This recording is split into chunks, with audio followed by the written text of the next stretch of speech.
Tá frio aí ou não? Eu já estou no suador danado já aqui. Vamos orar? Santo Deus e Pai, como é bom, Pai, estar em Tua casa, começar da semana já te louvando e te exaltando, Pai. Este é o momento da palavra do Senhor, que o Senhor atenta o nosso coração, nossos ouvidos, para que possamos sair daqui edificados, ó Pai, com um intuito, um incentivo de sermos mudados, ó Pai, a sermos cada dia mais parecidos com Jesus. Que nesta manhã o Senhor renova a nossa fé, o Senhor nos revigora, nos dê ânimo. E muito obrigado, Pai, por este momento. Abençoa cada um que está aqui, no nome de Jesus. Amém. Amém, irmãos? Eu convidei um amigo, né? Desculpa expor vocês aí, o Giovanni com a esposa. A gente tem um hábito, né, pastor, de chamar à frente aqui algumas igrejas, né? Algumas igrejas tem, mas a gente não vai fazer isso não, para ficar tranquilo. Depois vocês só cantam um pouquinho para a gente aqui, tá tranquilo, tá? Bem-vindos mesmo, em nome da igreja eu falo para vocês, Deus abençoe. Tem mais alguém visitando também? Fora os irmãos ali?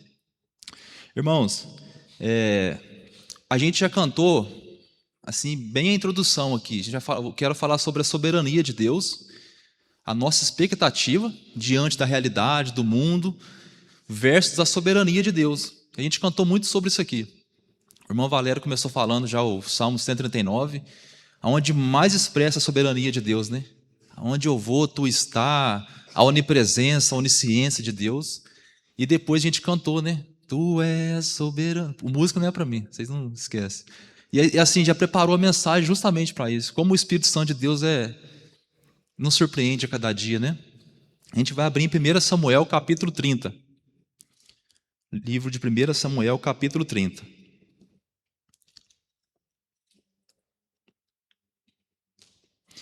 Enquanto os irmãos abrem, eu vou só estar dando uma introdução para a gente situar certinho. O rei Saul está reinando em Israel, né? E está perseguindo Davi. Davi já está passando momentos aqui de perseguição de Saul sobre sua vida.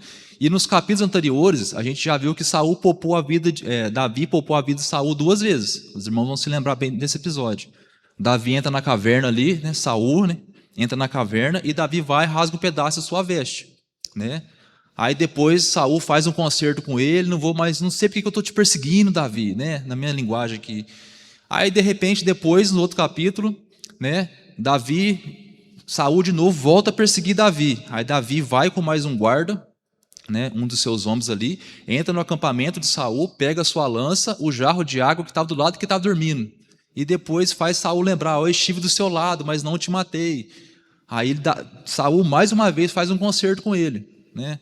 Aí chega no capítulo 27, Davi pensa consigo mesmo, uma hora Saul vai acabar me matando, vou fugir para a terra dos filisteus, certo?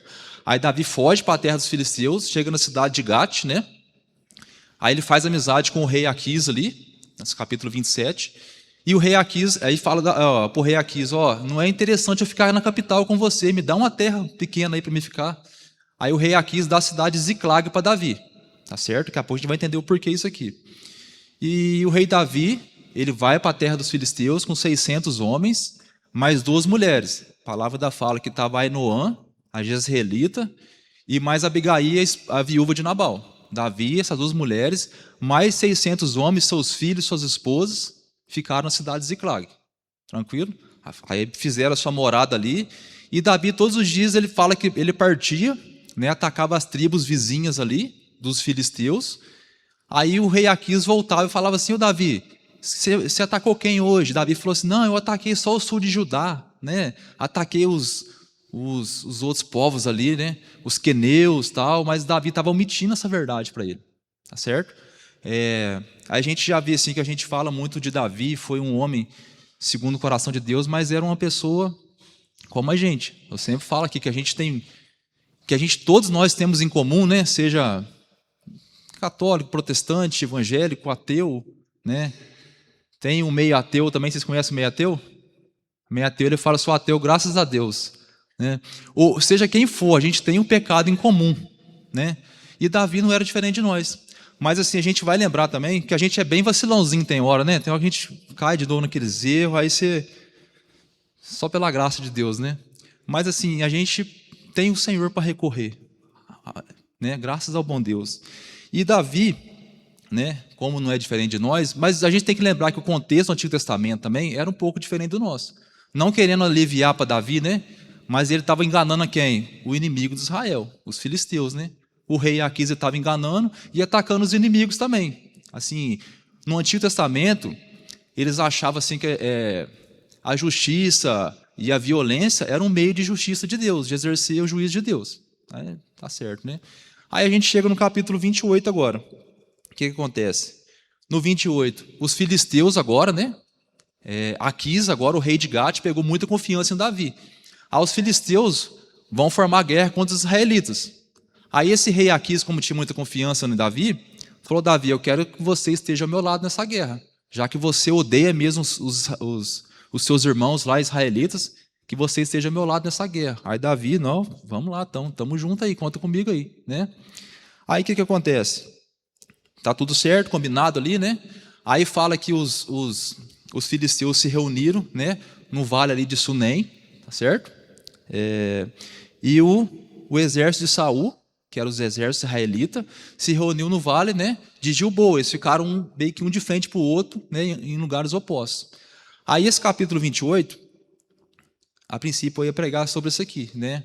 O capítulo 28, ele fala de que Saul viu o exército inimigo, o rei Saul, e se estremeceu de medo, né? Aí é onde ele busca uma médium para consultar o Senhor, né? Aí eu queria falar sobre isso a princípio, de que diante da má notícia, como é que Saul busca e de como Davi busca. Mas isso aqui é assunto para uma outra hora, né? Aí Saul vai lá, ainda consulta, pede para vidente chamar o espírito de Samuel, que já havia morrido, para consultar o Senhor, né? E a gente fecha o capítulo 28. No 29, Davi, né, caminhou de Ziclag até onde eles estavam, para guerrear contra os israelitas, junto ali com Aquis. Aí o pessoal, né, como os filisteus eram várias tribos ali, tinha seus chefes de exército. Os outros chefes começaram a ver Davi andando com seus homens ali, falaram: quem que esses hebreus estão no meio de nós aí, né? E chamou o rei Aquis, que convidou Davi, e falou: a gente não quer esse rapaz com a gente não. Aí, não, mas por quê? Ele é um cara de confiança, ele odeia os israelitas. Aí ele falou assim: não, rapaz, esse cara pode ser que ele se volta contra a gente, né? E depois ele vai atacar a gente para conquistar a confiança dos israelitas de novo, né? E não é aquele, ele ainda cita assim, não é aquele a quem as mulheres cantavam, Saul matou 1000 e Davi matou 10.000, né? Aí, então a fama de Davi já havia se espalhado. Aí Aquis vai, né? Já viu aquele papo quando o chefe vai despedir o camarada? Ele chegou: rapaz, nossa, eu tentei, fiz de tudo por você, mas não tem jeito, a gente vai ter que... Já viram aquele papo assim, né? Então o rei chega em Davi e fala: ó, eu confio muito em você, mas eles não querem você nessa guerra com a gente, né? E amanhã pela manhã você parte de volta para a sua casa e tá tudo certo. Tranquilo? Vocês estão comigo aqui certinho? Deu para a gente situar, né? Então, como é que está a situação de Davi agora, né? No capítulo 27, ele fugindo de Saul, está morando numa terra estrangeira, certo? Aí tá ali, né? Vai indo, caminhando. No 28, ele é convidado a participar de uma guerra do lado do rei de Gate ali, do rei Aquis, né? Então, vou ser o útil agora, né? Vou fazer o que eu sei de fazer melhor, que é guerrear, E no 29, os outros chefes agora o que eles fazem? Dispensa o Davi. A gente não quer você não, né? Chega até o rei Aquis e dispensa Davi, né? Davi morando numa terra estrangeira, de repente dá uma notícia mais ou menos boa, que ele vai fazer o que ele gosta, o que ele sabe fazer, e depois ele é dispensado. Dispensado pelos inimigos, né? Vamos dizer assim, a situação de Davi, no fundo do poço, né? Se for para a gente pensar a situação que é bem complicada, né? E a gente chega no capítulo 30 agora, né? Agora, como eu falei, no outro dia o rei Aquis despediu, de manhã ele está voltando para casa agora, tá certo? Vamos ler o capítulo 30, do 1 ao 6 agora. Diz assim, ó: E aconteceu que ao terceiro dia, quando Davi e os seus homens chegaram a Ziclag, os amalequitas já tinham invadido o sul e a cidade de Ziclag. Tomaram Ziclag e a incendiaram. Levaram cativas as mulheres que lá estavam, mas não mataram ninguém, nem pequenos, nem grandes, tão somente o levaram consigo e foram embora. Davi e seus homens chegaram à cidade e viram que tinha sido queimada. As suas mulheres, seus filhos, suas filhas haviam sido levados cativos. Então Davi e o povo que estava com ele ergueram a voz e choraram até não terem mais força para chorar. Também as 2 mulheres de Davi tinham sido levadas, Ainoã, a jezreelita, e Abigail, a viúva de Nabal, o carmelita. Davi ficou muito angustiado, pois o povo falava de apedrejá-lo, porque todos estavam amargurados, cada um por causa de seus filhos e suas filhas. Mas Davi reanimou-se no Senhor, seu Deus. Davi já estava no fundo do poço, como eu disse aqui, né? Mas agora ele voltando para casa, quando ele chega lá, parece que a situação não pode piorar, né? A cidade queimada, suas mulheres, os filhos dos seus soldados ali, levados cativos pelos amalequitas, né? E a situação piorou. E mais, além de cidade queimada, perderam suas coisas, suas esposas, seus filhos, os seus amigos abandonaram agora e queria apedrejá-lo. Agora Davi, além de estar chateado por não ter participado da guerra, morando em cidade vizinha ali, né? Uma terra toda diferente de seus inimigos. Magoado, cheio de dúvida, que a coisa errada toda, os seus amigos abandonaram, sem sua família. Já viu quando vocês passam um período cansativo, você quer voltar para a tua família e não é assim, ficar aconchegante ali? Mas agora, e aí, o que fazer nessa situação? É isso que eu queria falar a princípio, né? Que como Davi fez diante disso e como Saul fez, mas o Senhor me deu outra realidade aqui. Eu queria falar sobre isso. A nossa expectativa e a soberania de Deus. Porque a expectativa dele era guerrear. Era estar lá à frente, né? Estar lá guerreando contra os israelitas. Mas a soberania de Deus, ela é tão maravilhosa que não era melhor ele ter voltado? Né? Na verdade, era melhor ele ter consultado o seu anjo e estar nessa guerra, né? Porque ele não teria saído. Mas a gente vai ver isso depois. Tá certo? Então, eu falo isso porque tem alguns irmãos que a gente conversa às vezes, que eles têm uma expectativa sobre o cristianismo. Uma expectativa de que assim, nossa, mas eu sou crente, as coisas têm que dar certo para mim. Mas na realidade, as coisas já deram certo. A gente vê lá em Apocalipse que o pessoal tem muito medo, né? Na verdade, Apocalipse significa revelação. Já foi revelado, deu tudo certo para a gente. Só que a expectativa humana sobre o dar certo é diferente da expectativa do nosso Deus soberano. O nosso Deus que já... Não é que ele vê o futuro, é que assim, tempo, espaço, horas, datas, não se limita a ele. Isso é coisa do ser humano. Mas o nosso Deus, ele é eterno. Então, tempos, ele já sabe o que é melhor para a gente. Já sabe muito mais além da nossa expectativa. Tá certo? E a gente vê assim, diante dessa situação, né? Nossa, mas parece que eu estava caminhando, dava tudo certo, eu ia fazer isso, mas agora não deu. Mas de repente Deus te leva àquela situação para você ver que você precisava cuidar daquilo. Né? E Davi precisava cuidar da sua família, precisava estar ali perto. Mas ele estava lutando uma guerra que não era dele. Né? A expectativa dele era diferente. E às vezes a nossa expectativa é disso, mas o Senhor tem planos maiores para nós. Tá certo? Então, diante de todas as circunstâncias que Davi estava desanimado, numa terra estranha, péssimas notícias, né? Vamos dizer assim, vamos resumir, só péssimas notícias. E quando ele achava que estava no fundo do poço, como eu assisti uma vez a mulher eu gosto de assistir uma série policial de vez em quando, ela fala assim que ela estava no fundo do poço, mas ela não imaginava que tinha um porão ainda.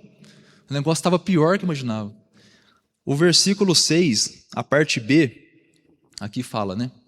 Mas Davi se reanimou no Senhor, seu Deus.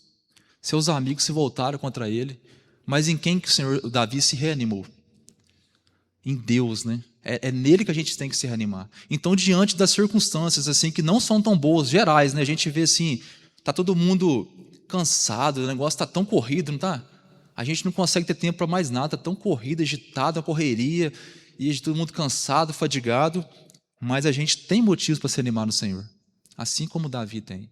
Porque ele olhava para o Senhor, diante das circunstâncias todas não favoráveis, ele olhava para o Senhor. Tá certo? Vamos lá então. Ó. E eu quero te dar alguns motivos aqui, para a gente, diante de toda a má notícia, que a gente vê lá a situação que está na Venezuela, né? O mundo está um caos, né? Guerras e guerras, e o amor de muitos esfriaria, como diz a palavra. Mas a gente tem boas notícias ainda. A gente tem o Evangelho. A gente tem o Senhor olhando por nós, esse Deus que é soberano, né? Então, diante de toda circunstância, a gente tem uma boa notícia, né? A boa notícia de que é o Evangelho, né? Cristo veio, morreu por nós, morreu por nossos pecados, né? E a gente tem Ele como esperança agora. Essa é a nossa boa notícia, que a gente possa se animar nisso. E assim como Davi, vamos pegar algumas lições aqui. O versículo 7 diz assim, ó. Davi disse a Abiatar, sacerdote, filho de Aimeleque, traga aqui uma estola sacerdotal. E Abiatar trouxe a Davi, trouxe a Davi. Tá certo, até aqui. Depois a gente segue no 8. Irmãos, diante das circunstâncias, como a gente se animar no Senhor? Como é que eu faço para a gente se animar no Senhor? A gente fazer como Davi aqui, né? O que ele fez agora? Ó, já que está assim, vou buscar a direção de Deus. Né? Eu queria falar 5 tópicos aqui, né? Busca a direção de Deus. O que ele tinha como recurso naquela época? Ele tinha um sacerdote, que era Abiatar, que tinha essa estola sacerdotal, né? Sacerdotal. Ou como eles falavam, o colete, né, das decisões. Ali tinha o Urim, o Tumim, que assim ficava aos cuidados do sacerdote. Então, tipo assim, era para quando ele queria fazer uma consulta a Deus bem específica. Eu vou, não vou, tá certo? Mas o sacerdote decidia isso, ele com Deus lá, né? Era uma relação dele com Deus. Mas olha, você vê, a gente já pode ir direto a Deus hoje, né? A gente não precisa mais de sacerdote, né? A gente já pode ir direto a Deus por meio de Jesus Cristo. Olha que motivo já que a gente já tem. Então, Deus prepara meios ordinários de graça para a gente se chegar a Ele.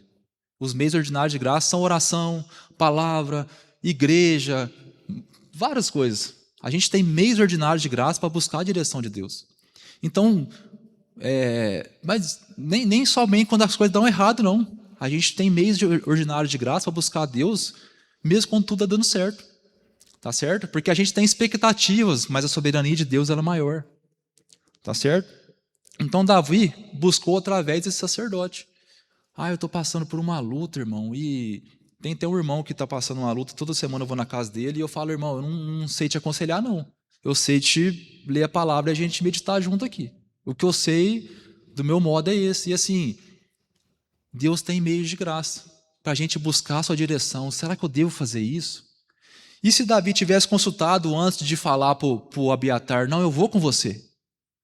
Talvez seria diferente a situação de seus filhos aqui, de suas filhas, suas esposas, né? Dos soldados.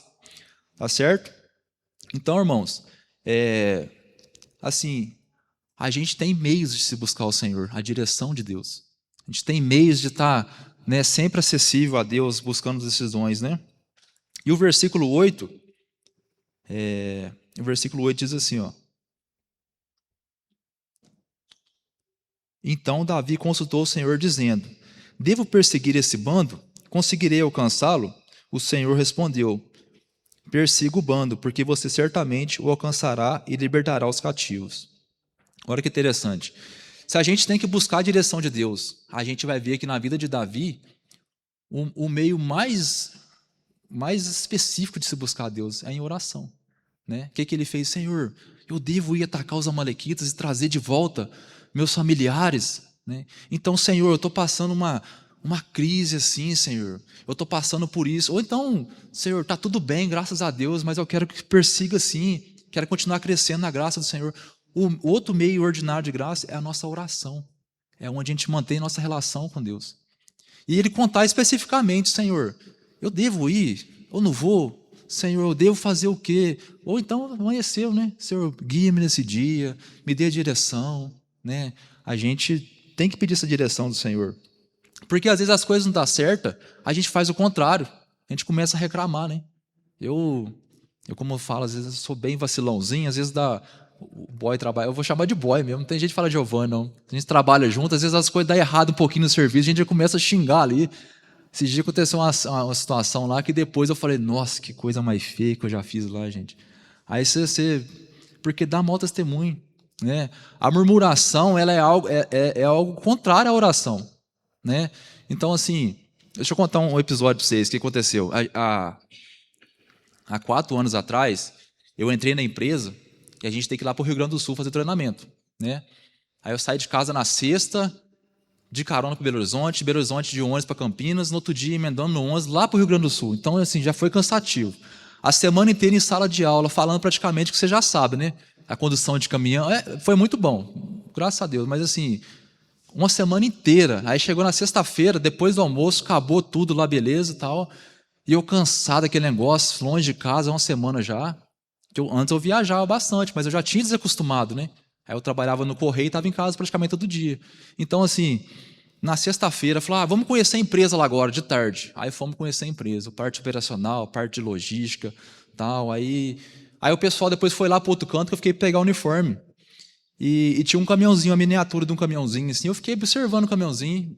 Ele anda de verdade mesmo, certinho, a miniatura. Eles levam para a escola para ajudar as crianças nas coisas lá. E eu comecei, aí veio um senhor do meu lado, e eu comecei a conversar com esse senhor. Esse caminhão, você me fala um pouquinho desse caminhão aí. Aí ele falou, isso aqui é motor de kart, plataforma disso. Eu falei, nossa, que interessante, que bacana, rapaz. Só que eu estava com aquele negócio, vontade de reclamar por dentro de mim. Nossa, semana inteira longe de casa, estou louco para ir embora, sabe aquele negócio? E esse senhor começou a conversar comigo. Ele falou, você é de onde? Eu falei, eu sou de Três Corações, rapaz. Eu agradeço muito a empresa. Olha que falsidade, irmão, hipocrisia. Eu agradeço muito a empresa que me trouxe, rapaz, semana inteira. Mas a empresa investiu em mim e tal, né? Nossa, mas que bom. Aí ele falou assim, qual que é o seu nome? Eu falei, meu nome é William e tal. E o senhor? Ele falou assim, meu nome é Paulo Ossani. Eu falei, o senhor é muito simpático, né? Tal. Aí fui para o outro lado da empresa, onde o pessoal estava. Aí chegou lá, os caras falaram assim, você está conversando com o homem lá, rapaz. A empresa deve ter seus 1.000 e não sei quantos motoristas, né? Por aí, né, boy? 1.000 e tantos motoristas. Você está conversando com o homem lá. Eu falei, que homem? Aquele lá é o São Paulo, rapaz. O homem trabalha de dono lá, gente. Pra vocês terem noção. E se eu ponho tudo para fora, a reclamação? De 1.000 e tantos motoristas, justo eu fui conversar com o homem. Mas graças a Deus, né? Então, assim, a gente tem que... né, tem motivos para se alegrar. Buscar o Senhor direção no que falar, nas coisas, né? Buscar o Senhor em oração. A gente pode falar com o nosso Deus, né? Glória a Deus por isso, né, irmão? Fui salvo pelo gongo ali, né? Olha que interessante, a oração, né? Expor para o Senhor o que está se passando. Eu estou passando por isso, está acontecendo isso, tal. Eu estava ouvindo essa semana um podcast.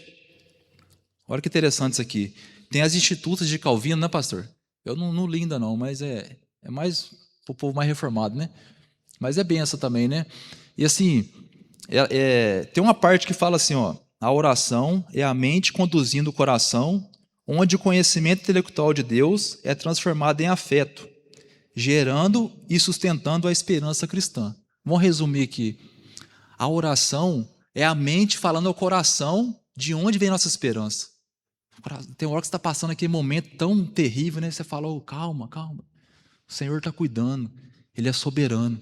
Então a nossa mente faz o nosso coração lembrar naqueles momentos de que tem uma esperança, tem uma saída, dias maus passam, né? Assim como, né, notícias más vão passar e o Senhor está cuidando de tudo. Então busque a direção de Deus, busque o Senhor em oração, tá certo? Então vamos lá agora, versículo 9.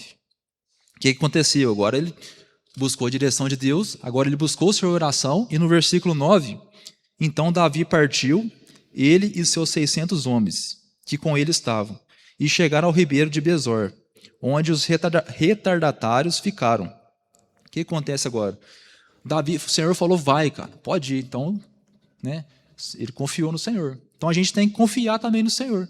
Né? Às vezes a resposta não vem, mas continua confiando no Senhor. Ele não ficou parado ali, ele avançou, ele e seus homens. Tá certo?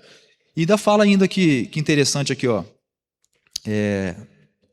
Vamos no 10 agora. Davi e os 400 homens continuaram a perseguição, mas 200 ficaram para trás, por não poderem passar o ribeiro de Besor, de tão cansados que estavam. Olha que interessante. O Senhor mandou, parece que Deus confirmou, não pode ir, cara. E mesmo a gente, às vezes, confia no Senhor e vai, e uma circunstância pode mudar, não pode? Porque a nossa circunstância, vou partir com 600 homens, vou atacar eles. Mas 200 homens ficaram para trás. Os retardatários aqui, né? De tão cansados que estavam, não conseguiram atravessar esse ribeiro. E ficaram para trás.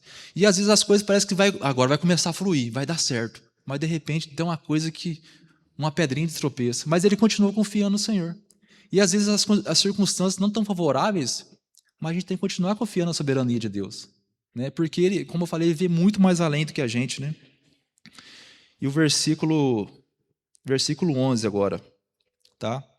E, irmãos, isso aqui é interessante também, a gente confiar no Senhor, porque a gente não tem forças às vezes para avançar, mas a força, ela vem do Senhor mesmo. Quando a gente está firme com Jesus, buscando o Senhor, a gente se torna forte, não torna? A gente fica forte mesmo no Senhor mesmo. Tem eu gosto muito de citação, né? Tem que parar com isso aqui. Tem um livro do John Stott, Discípulo Radical, né, pastor? Já viu esse livro? Discípulo Radical. Ele fala, é lógico que ele está falando de discipulado, né? Quando, assim, ele cita uma frase lá assim, interessante. Os irmãos conhecem as obras de Shakespeare, né? Se pedisse para mim escrever o que Shakespeare escreveu, eu conseguiria? De jeito nenhum, né? O cara é um crânio, né? Mas e se colocasse ele para viver em mim? Aí eu conseguiria escrever, né? Mas às vezes eu não tenho força. E se Jesus vivesse em mim? Ele vive. Glória a Deus por isso. Aí eu tenho força, porque ele vive em mim, através do Espírito Santo dele. Ele fala, é necessário que eu vá para que o outro Consolador venha. Então eu tenho esse Senhor Jesus habitando dentro de mim. E eu continuar confiando, ganhando força a cada dia. Mesmo que as circunstâncias, às vezes, estava com 600 soldados, caiu para 400, continuo avançando. Continuo confiando no Senhor.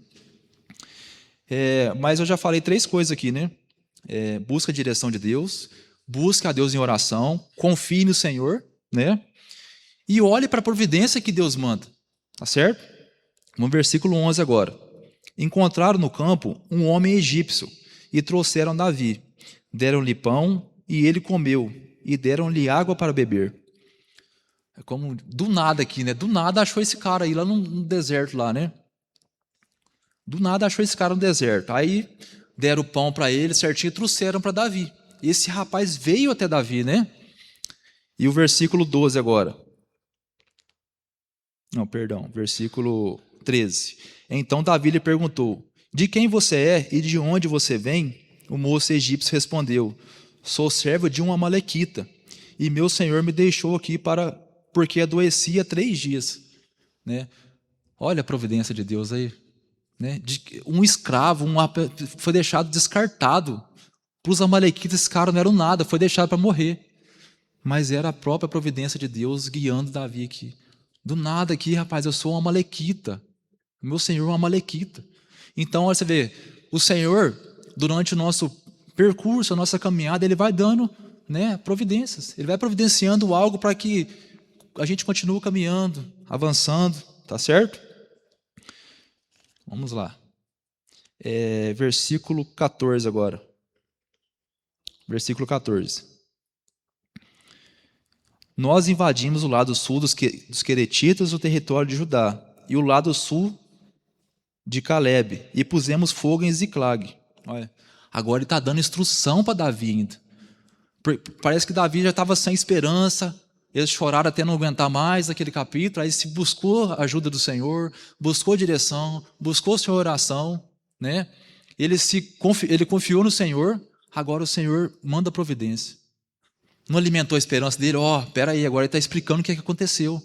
Agora a verdade vai vir na tona, porque quando o Senhor, a gente busca a direção de Deus, a gente o busca em oração, que a gente confia, a verdade dele vai vir na tona. É claro que nem tudo é sempre bem esclarecido, mas o Senhor, ele vai dando direção, ele vai providenciando. Certo?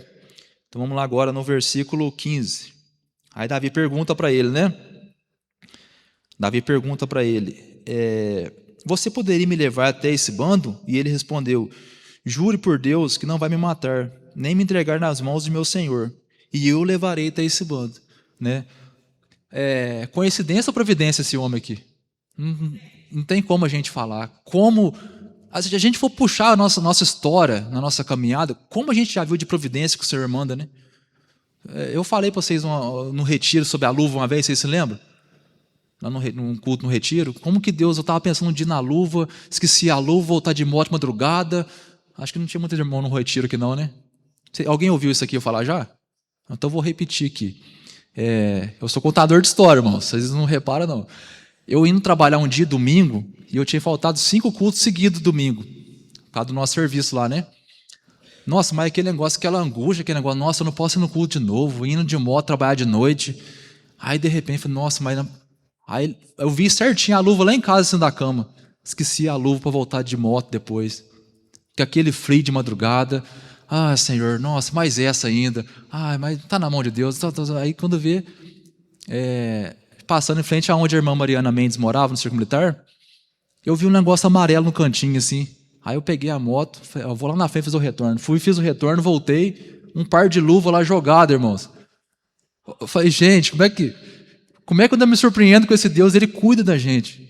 E essa luva eu tenho até hoje guardadinha. Aí depois, na madrugada, eu pus ela, voltei animado, sabe? E foi um jeito de Deus falar assim, eu estou cuidando de você, meu irmão. Nas mínimas coisinhas. Não pode uma coisa, do nada, eu pensando na luva e o Senhor providenciou uma luva ali. Como Deus cuida, como Deus manda providência. Continua buscando direção, buscando em oração, né? Confiando que a providência do Senhor, ela sempre vem. E a gente tem que estar atento a isso. Tá certo? Aí Davi agora, ó, você me leva para ele, até esses amalequitas? Não, se você prometer que não vai me matar nem me entregar, eu te levo. Tá certo? A gente chegou no versículo 16 agora. E ele levou Davi até lá. Eis que os amalequitas estavam espalhados por toda a região, comendo, bebendo e fazendo festa por todo aquele grande despojo que tomaram da terra dos filisteus e da terra de Judá. Davi atacou e lutou contra eles, desde o crepúsculo da tarde do dia seguinte, e nenhum deles escapou, a não ser 400 moços que montaram em camelos e fugiram. Assim Davi salvou tudo o que os amalequitas tinham levado, também salvou as suas 2 mulheres, não lhes faltou coisa alguma, nem pequena nem grande, nem filhos nem filhas, nem despojo, nada do que lhe havia sido tomado. Davi trouxe tudo de volta. Isso aqui daria, nossa, enormes e várias pregações, a gente podia falar horas disso aqui. De como Deus poupou seus familiares, de como Deus cuidou até do que parece assim mensagem de neopentecostalismo, um pouquinho assim, irmãos, de prosperidade, mas não é. O que é da gente, o Senhor cuida. Então a nossa expectativa, ela é muito falha, muito pequena diante da soberania de Deus. Davi queria lutar uma guerra contra os seus irmãos, mas Deus falou, não, cara, eu vou te levar de volta porque você precisa de cuidar de outras coisas. Então que a gente possa confiar nessa expectativa, essa soberania de Deus, né? Olha que interessante, né? A última, que eu vou falar para vocês agora, a última aplicação. Né? Vamos continuar seguindo aqui, ó. Versículo 19. Não lhes faltou coisa alguma, nem pequena nem grande, nem os filhos nem as filhas, nem o despojo, nada do que lhes havia tomado. Davi trouxe tudo de volta. Davi também tomou todas as ovelhas, o gado, e o levaram esses animais diante de Davi e disseram, este é o despojo de Davi. Quando Davi se aproximou dos 200 homens, que de tão cansados estavam, não lhes puderam seguir e ficaram no ribeiro de Besor. E estes saíram ao encontro de Davi e do povo que vinha com ele. Davi se aproximou deles e os saudou cordialmente. Aí você lembra daqueles homens que ficaram para trás? De como Deus não se esquece também. Eles não aguentaram, eles não tinham força mais, mas Davi voltou agora, os saudou cordialmente, né? E o versículo 22. Então todos os perversos e malignos dentre os homens que tinham ido com Davi disseram, uma vez que não foram conosco, não lhes daremos nada do despojo que salvamos. Cada um leve a sua mulher e seus filhos e se vá embora. Porém Davi disse, isso aqui é grandioso demais, meus irmãos. Meus irmãos, não façam isto com o que o Senhor nos deu. Ele nos guardou e entregou em nossas mãos o bando que vinha contra nós. Aí o que os caras falaram? Não, já que esses 200 não foi com a gente, que eles não recebam parte da herança que a gente, né, o despojo a gente pegou não, né? Aí tinha vestes, animais, né, comidas, que eles não pegam, só pegam as mulheres, os filhos e sumam daqui. Mas Davi falou assim, ó, não façam isso, meus irmãos, com o que Deus concedeu a nós. Então, assim, Davi reconhecia que Deus é que lutava por ele. Que a gente reconheça que de onde vem, é o que eu estou falando, você está parecendo um discurso de prosperidade, de onde vem a nossa vitória. Mas eu estou falando assim, realmente ela vem de Deus. É Ele que batalha por nós. A gente não tem força às vezes, mas Ele vem e batalha por nós. E olha, além de eles pegar as esposas, aquilo que os inimigos amalequitas tinham tomado, eles colheram mais frutos ainda. Eles trouxeram aquilo que era deles e colheram mais frutos. Porque quando a gente passa por lutas e coisas assim, o Senhor cuida, a gente ganha experiência, a gente ganha intimidade com Deus. E se vocês querem coisa que mais marca a gente do que experiências com Deus? Olha quando a gente está se relacionando com Deus, eu me lembro de várias, de exortação de Deus também, quando Ele fala com a gente, né? Eu lembro de quando eu era novo convertido, eu conversando com Deus assim, vindo na moto, lá de Santo Tomé para cá, trabalhando, e na curvinha da ponte, eu senti o Espírito Santo falando assim, tem cachorro aí. Aí na hora que eu diminuí, né? Eu tava correndo muito, diminuí. Na hora que eu fiz a curva, um cachorro parecendo um bezerro. De como Deus, as experiências marcam, né? Como eu falei para você da luva, né? Eu me lembro de um dia que Deus me exortou também, puxou a orelha. O Marquinhos Bandeira, eu estava ajudando no Santo Afonso. Aí ele falou assim, ele me ligou, irmão, você tem um estudo aí, a ponta de bala para domingo aí, eu não vou poder ir e tal. Eu falei, irmão, tenho sim, rapaz, eu posso dar aula de EBD lá. Aí ele falou, irmão, você é uma benção. Aí sabe quando a gente, né? Aí o Senhor falou assim, se os irmãos soubessem que você é o que você é, entendeu? Eu não sou uma benção não, irmão, sou um miserável pecador, se não fosse a graça do Senhor sobre minha vida. Então, manter relacionamento com Deus, né? Buscar o Senhor, a direção, buscar o Senhor em oração, confiar, né? E ver o que Ele dá de providência para a gente, né?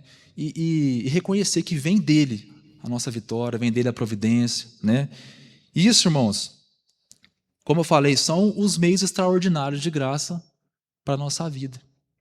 Mas aí parece assim, nossa, William, mas isso eu já sei, cara, eu já sei como é que faz isso. Parece que é algo pequeno para a gente já tá na igreja há tempos, né? Só que, irmãos, isso aqui, eu comecei a meditar nisso aqui.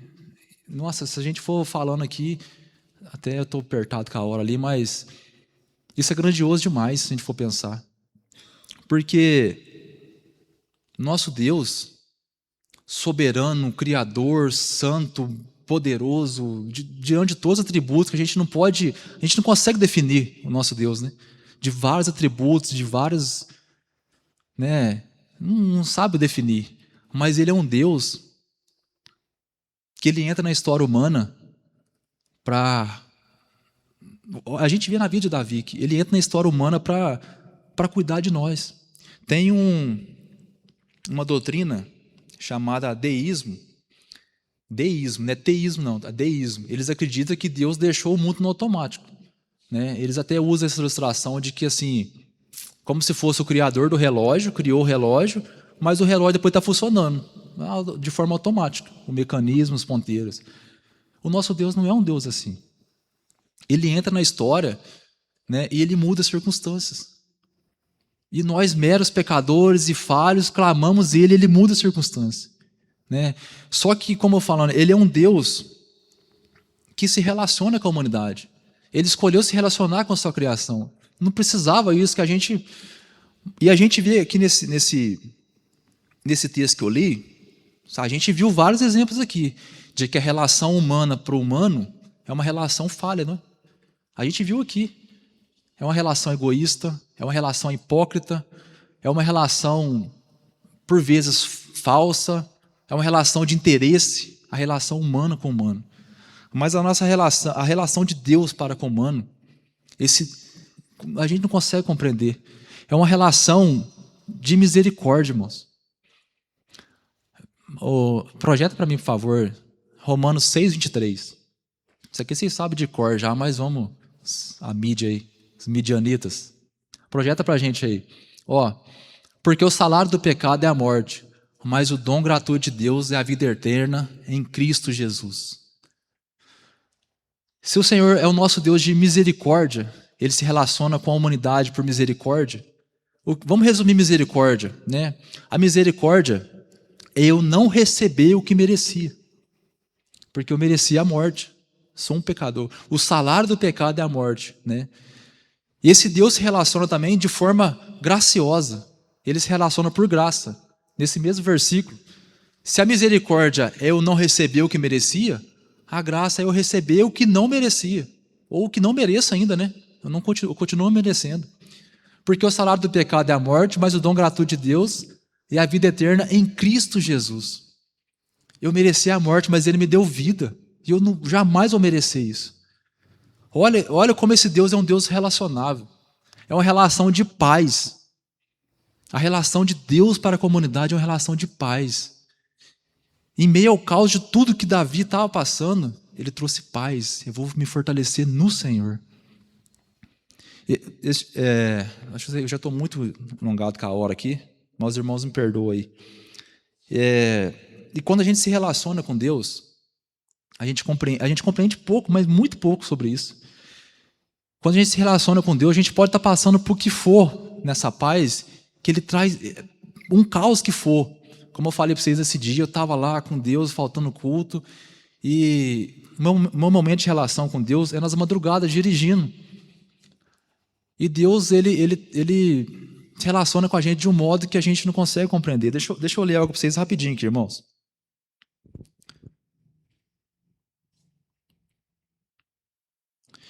Tem um poema chamado O Bom Pastor, né? Não sei se os irmãos vão se lembrar, quando eu fiz um teatro que o pastor ia atrás da ovelha perdida. Os irmãos vão se lembrar disso aí? Né? E eu estava, nossa, mas com muita agonia de fazer aquilo, com muito medo mesmo, sabe? E pensando sobre Jesus ser o bom pastor que vai atrás das ovelhas, né? E eu falei, Lucas, eu não vou conseguir, rapaz. Aí ele foi lá em casa, não, você está no meio da tua igreja, irmão. Fica tranquilo, fica em paz. Eu falei, não vou. Aí no sábado, no retiro, com a graça de Deus, deu certo. Aí beleza. Aí a Jana me manda apresentar no domingo de noite aqui depois. Aí eu falei, nossa, agora não vai. E eu fiquei sabendo na hora do almoço, no domingo de noite já ia apresentar. Aí eu falei, Lucas, faz no meu lugar, cara, não vou conseguir, né? Só que durante a semana eu estava pensando muito a respeito disso. E, irmãos, eu não ia falar isso aqui porque eu sou muito sistemático. Parece que a gente está querendo aparecer, mas os irmãos entendam. Eu vou falar porque é uma forma de glorificar a Deus. E nessa madrugada, eu conversando com Deus, e ali, né? E o Senhor me deu um poema aqui dizendo o bom pastor. Vou ler para os irmãos aqui, ó. O bom pastor. Para vocês entenderem de que em meio ao caos, Deus traz paz. Se revela. E para vocês entenderem a grandeza desse Deus que é relacionável. Aqui nesse poema fala muito de como a relação dele, né, com a humanidade. O bom pastor, mesmo sendo igual a Deus não usurpou. Tomou a forma de servo e se esvaziou. Achado na forma de homem, a si mesmo se humilhou. Foi obediente até a morte de cruz, e Deus o exaltou. O bom pastor é o unigênito do Pai, o Verbo que encarnou. Não veio condenar o mundo, mas de tal maneira o amou. O bom pastor é aquele que Isaías profetizou. Foi do agrado do Pai moê-lo, para tornar justo o pecador. Nele não havia pecado, mas pelo pecado de todos se sacrificou. O bom pastor consumou a sua obra com grande sofrimento e dor, e debaixo do céu ou da terra não há outro Salvador. Ovelha perdida eu fui, hoje parte do seu aprisco eu sou, pois fui encontrado e cuidado por Jesus, o bom pastor. Nada fiz para merecer a salvação, pois é graça do Senhor. O bom pastor, em seu ministério a muitos curou e salvou, chamou homens comuns para o seguir, e suas vidas mudou. O bom pastor o convida hoje para aceitá-lo com o Senhor, confessando seus pecados e o recebendo como Salvador. Olha o relacionamento de Deus com a humanidade, como que é um relacionamento, como eu falei já, de misericórdia, de graça, de paz. Mas para a gente fechar, é um relacionamento de amor, irmãos. Onde o próprio Deus se humilhou e se fez homem, se fez pecado por nós, para nos dar vida. Estão vendo como é que a nossa expectativa é muito pouco diante da soberania de Deus? A gente está na expectativa do aqui e do agora, nas coisinhas bobinhas, de que eu posso ir mais cedo para casa, do serviço, aí não dá certo, eu fico bravinho, fico ali.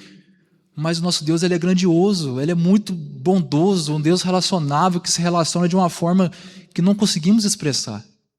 Então, diante da atitude de Davi, que a gente possa se relacionar com esse Deus.